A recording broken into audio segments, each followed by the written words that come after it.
Adoption of good farm management practices is not only boosting crop yields in South Australia, but minimising the threat of crown rot to cereal crops.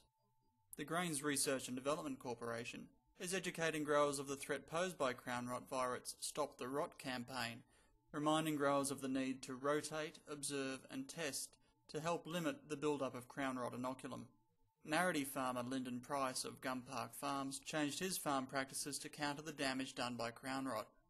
I think modern farming practices have dramatically improved our yield over time. We've been able to embrace the latest technology, particularly with things like inter-row sowing and stubble retention, and obviously zero-till has definitely improved our soil health and aided our water infiltration. The crown rot cycle has been greatly reduced, I think, by rotations.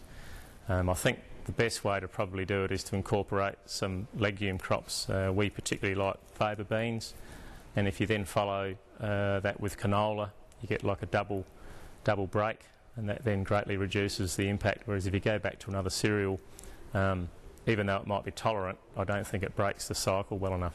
With our spray program, we tend to be pretty rigorous on any volunteer, particularly cereals that come after harvest. And I think we've got to try and reduce the green bridge and limit the amount of summer weeds, and I think that's all aiding in a package to improve the chances of the plant having maximum amount of water for its grain fill.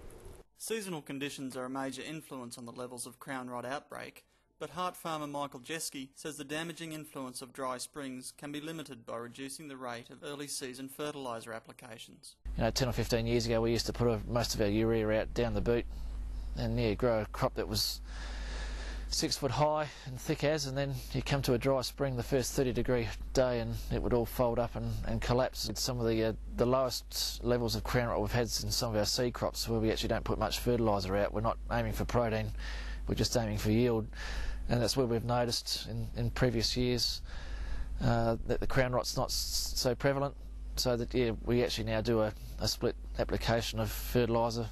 At seeding time we only really put out 70 or 80 kgs of DAP or MAP, and then follow it up with 1 or 2 split applications of urea later in the season, depending on our gut feel of how the year's going to go.